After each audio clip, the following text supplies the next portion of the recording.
1. You are going to listen to a telephone conversation between a caller and a call centre operator. As you listen, complete the numbered spaces in the identification form in the book. First, you have some time to look at questions 1 to 5.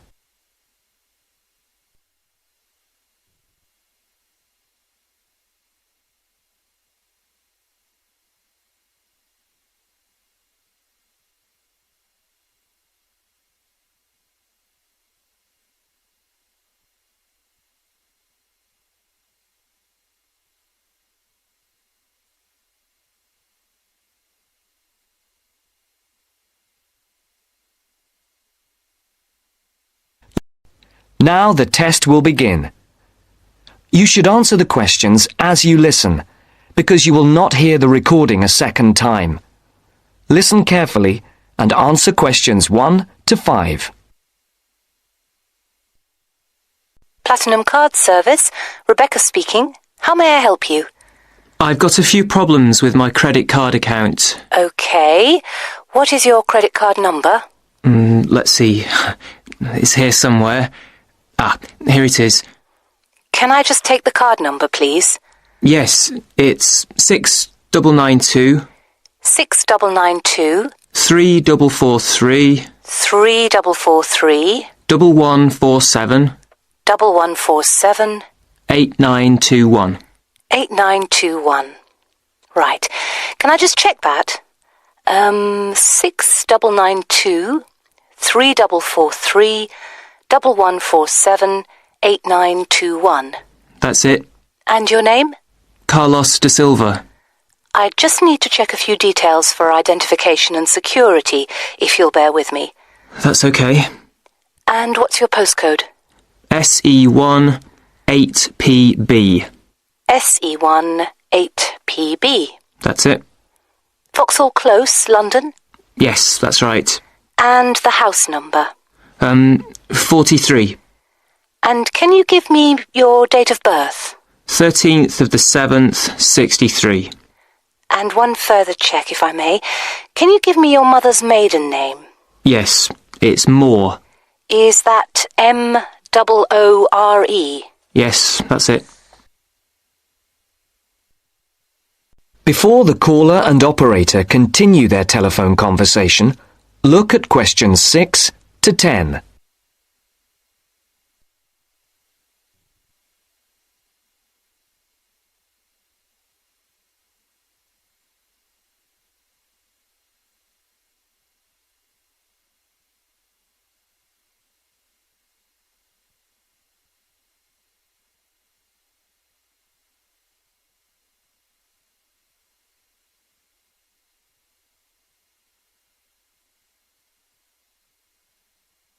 Now listen to the next part of the conversation and answer questions 6 to 10. For these questions, there are 3 alternatives: A, B, and C. Decide which alternative is the most suitable answer and circle the correct letter. Yes. Now, can we get on with this? Yes, sir, certainly. I'm sure you'll appreciate that all these checks are necessary for security reasons. So, what exactly is the problem? Problems? Okay. Well, first, your computer seems to have gone mad. I sent you £500 and on the statement for the account it shows that I only paid £300. Yes. The account does only show £300 was paid. Well, I paid the £500 in at the bank, and I have my receipt, and my bank statement shows that £500 has been taken from my account. Oh, I see. What I'll do is check with the bank and see what they say. OK. You said there was something else? Yes, as if that wasn't enough. My account shows that £107.27 was paid to a company called Pan Express. I don't know who this is. Let's have a look. Well, it is genuine. I can assure you it's not mine. It was made on the evening of the 12th of May. Maybe it's a restaurant bill you forgot about? There's no way that... Oh, wait, hold on. Yes. Oh, it's okay. I've just realised what it is. It is a restaurant bill. The name of the company is different from the name of the restaurant. My mistake. I'm sorry. That's okay. Was there anything else? I don't know if I dare. What is it anyway? Well, it's, the amount of interest seems to have gone up. If you look at your statement for April, you'll see that the rate went down from 16.27% to 14.99% that month. Oh, yes, you're right. Was that everything? Yes, basically, it is. Okay. And can you check my payment? Oh yes, I'll do it. Can I phone you back? I'll be at home for the next 2 hours. I have to leave at 11. Right. What's your number? 020 7989 7182. Hold on. 020 7979? No, it's 7989 and then 7182. So it's 020 7989 7182. Yes, that's it. Okay, I'll phone you straight back. Thanks. Bye. That's the end of section 1. You now have half a minute to check your answers.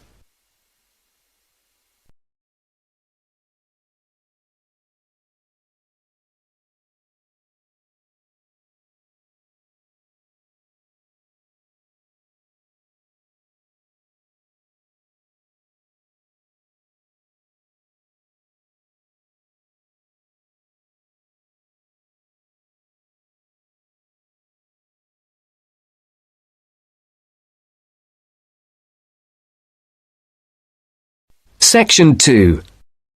You are going to hear a radio interview about giving up smoking. First, look at questions 11 to 13.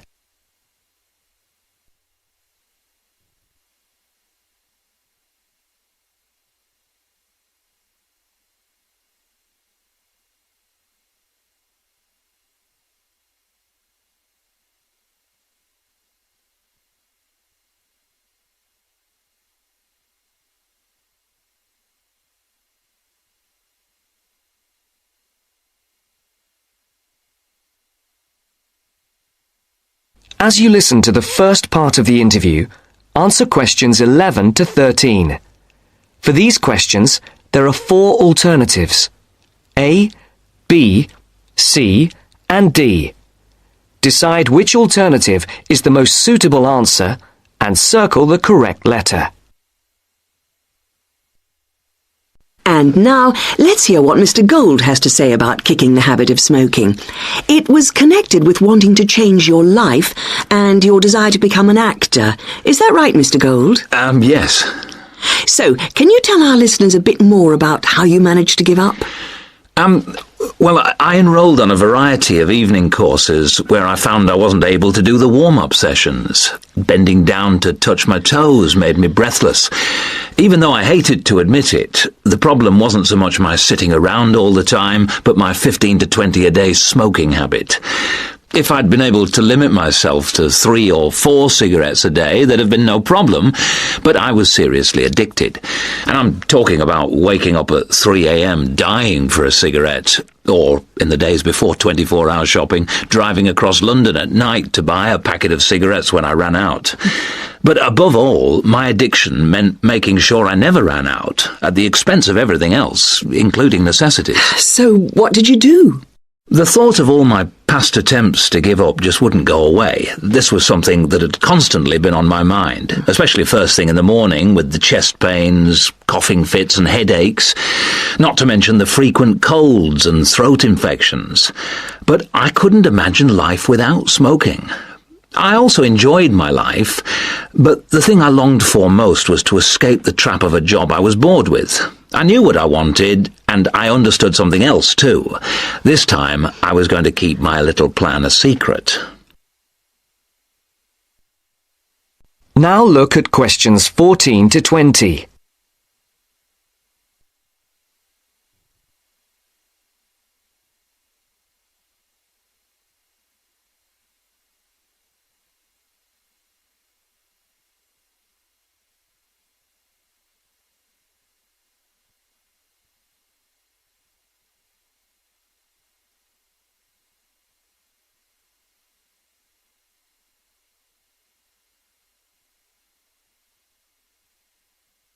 As the interview continues, complete the sentences. Write no more than 3 words for each answer. On the 1st of July, I managed to get through 24 hours without a single cigarette. The next day, I got to 48 hours. Then I aimed for 100, 500, 1,000. Easy. It was my own little private game and I was winning it. If anyone mentioned they hadn't seen me smoking, I simply said I was cutting down. I had to be sure of success. Eventually, a month passed and I felt safe enough to come out. I'd lost count of the number of hours I'd gone without a cigarette. All I suffered was a couple of bad headaches, and then I was set for my most healthy year ever. Not one single cold for over 12 months. I now realise that the secret of my success was to look upon this as an exciting adventure, a way of helping me to become an actor. And because nobody knew what I was up to, I never once feared the accusation of having no willpower if I failed. With the right attitude, the whole thing turned out to be a lot easier than expected. I finally did get into much better physical shape, go to drama school, and become a professional actor. Very interesting indeed. I'm sure we all wish we had Mr. Gould's determination. Well, thank you very much, Mr. Gould. And I hope our listeners will learn from the experience you and our other guests have talked to us about today, and perhaps find their own road to success. That's the end of section 2. You now have half a minute to check your answers.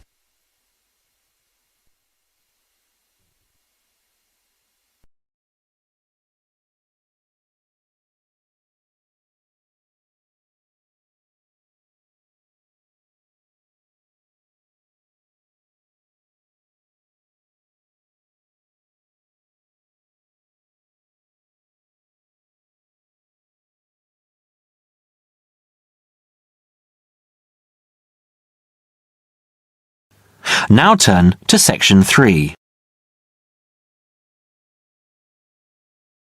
Section 3. You will hear a conversation between a tutor and 2 students, Amanda and Jake. First, you have some time to look at questions 21 to 25.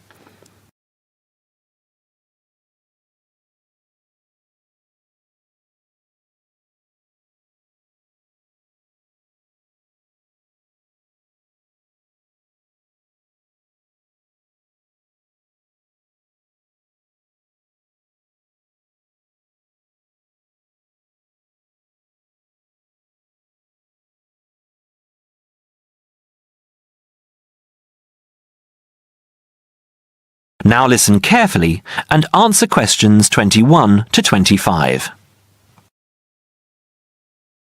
So, Jake and Amanda, how did the project go? Very well, I think, Dr. Hinton. I certainly learned a lot and enjoyed myself at the same time. Me too. So, remind me, what was your project about? Basically, what makes successful people? Let's call them top achievers successful. Yes, how are they different from us? What do they do that other less successful people don't do? Interesting. And did you come to any conclusions? Quite a few, actually. Good. Share some with me then. Well, I'd always thought that a top achiever would be the sort of person who would bring work home every night and slave over it. But it appears not. Those types tend to peak early and then go into decline. They become addicted to work itself, with much less concern for results.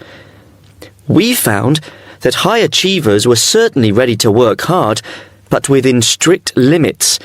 They knew how to relax, could leave their work at the office, prized close friends and family life, and spent a healthy amount of time with their children and friends. There's a lesson for us all there. Anyway, go on. It's also very important to choose a career which you enjoy, not just one that pays well or which assures you of a pension many years down the line. Surely that's important though, Amanda. Yes, I agree, but being happy in your work is far more important than anything else. Top achievers spend over 2/3 of their working hours on doing work they truly prefer and only 1/3 on disliked chores. They want internal satisfaction, not just external rewards such as pay rises and promotions. Before you hear the rest of the conversation, you have some time to look at questions 26 to 30.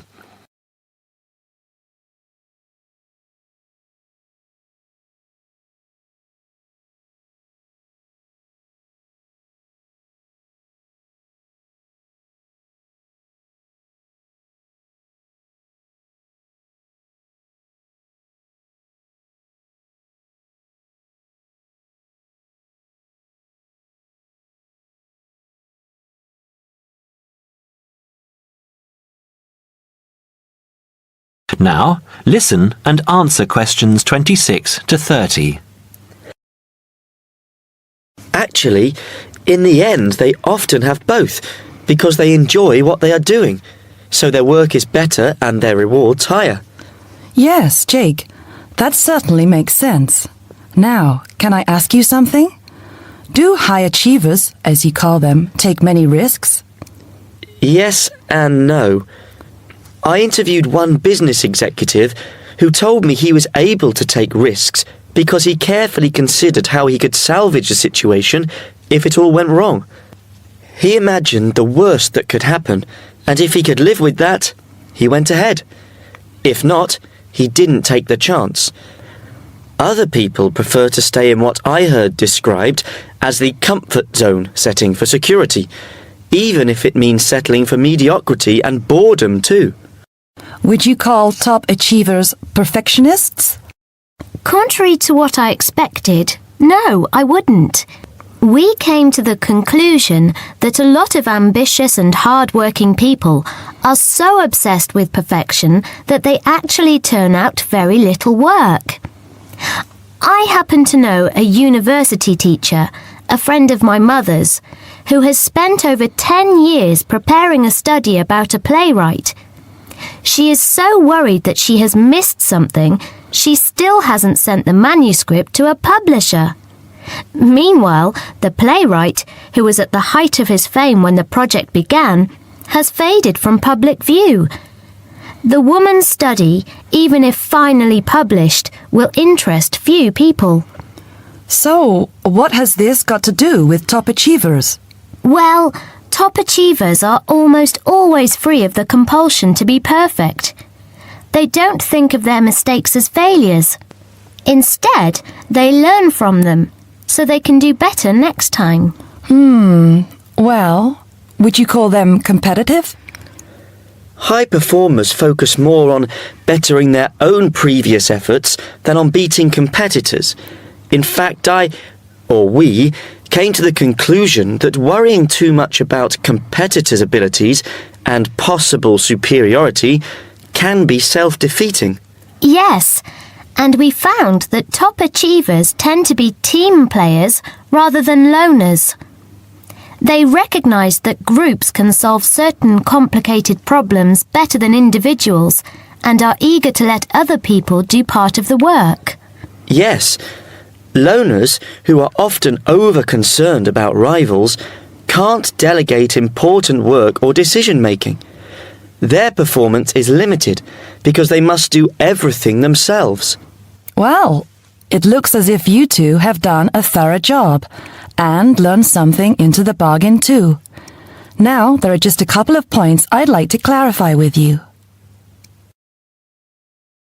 That is the end of section 3.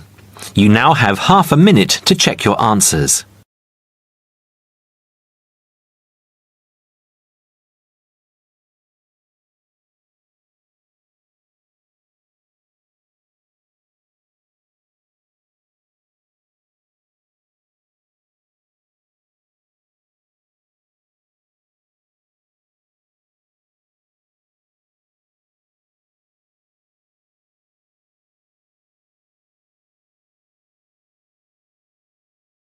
This is section 4.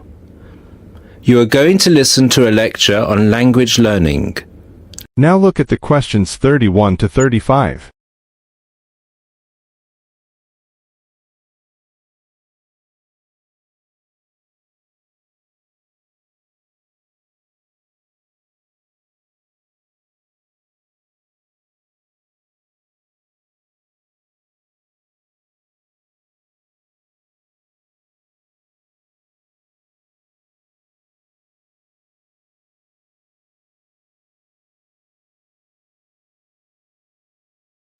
Now listen to the first part of the lecture and answer questions 31 to 35. This is the first in our series of lectures on language learning. The topic I'd like to deal with today is what makes a successful language learner? There's been a lot of research into what makes some people learn a language faster than others. In this lecture, I'll summarize the main findings of the research into the subject. There are many factors that influence how quickly one learns a foreign language, of which exposure to the target language seems to be one of the most important factors to consider. It's this factor which determines the speed of learning a language, especially among those people who learn a foreign language outside the classroom. There are more people who did not learn a second language or a third language in the classroom, and I think that understanding how learners successfully learn languages without the help of a teacher can provide us with the key to how to become a successful language learner. Let's look then at the characteristics of a successful language learner. Motivation seems to be one of the key factors. Research into motivation has identified two main types: instrumental motivation and integrative motivation. Instrumental motivation is the kind of motivation that encourages people to learn a language for practical reasons, such as getting a job or passing an examination. Learners with this kind of motivation intend to use the target language as a tool or instrument to help them achieve a goal. Integrative motivation is what encourages learners to learn a language in order to communicate and socialize with others who speak the language. The primary aim for learners with integrative motivation is to use the language to integrate and identify with the community that uses the language. Immigrants, or people who are married to speakers of another language, are motivated in this way.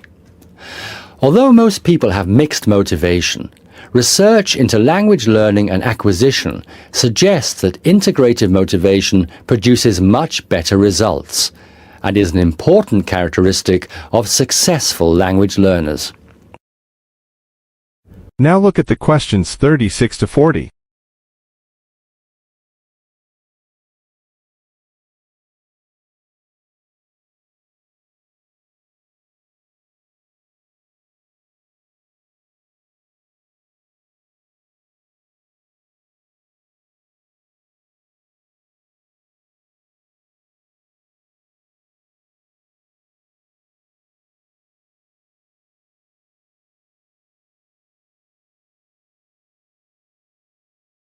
As the lecture continues, answer questions 36 to 40.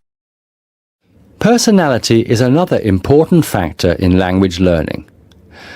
One does not need to be an extrovert to learn a foreign language, but willingness to experiment and take risks is essential.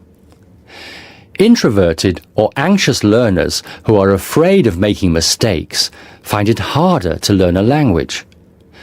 Good language learners will try to experiment with different ways of learning vocabulary or grammar until they find the way that suits them best.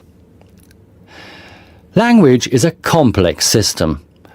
Successful language learners often design complex learning systems to master a language. They think about how they learn and organize their learning accordingly. They develop their own learning style and use a range of learning skills, such as efficient revision techniques, systems for learning and organizing vocabulary, the ability to monitor their own speech, and the ability to plan their learning. Finally, age is another major factor to be borne in mind. Children seem to be in the best position to learn a foreign language rapidly and with the best results. Older learners can also be very successful and become proficient at using a language. Adult learners who make decisions about their learning and are independent of the teacher, who are analytical and aware of how they learn, and who take responsibility for their learning, stand a very good chance of learning a foreign language successfully. That is the end of part 4. You now have half a minute to check your answers.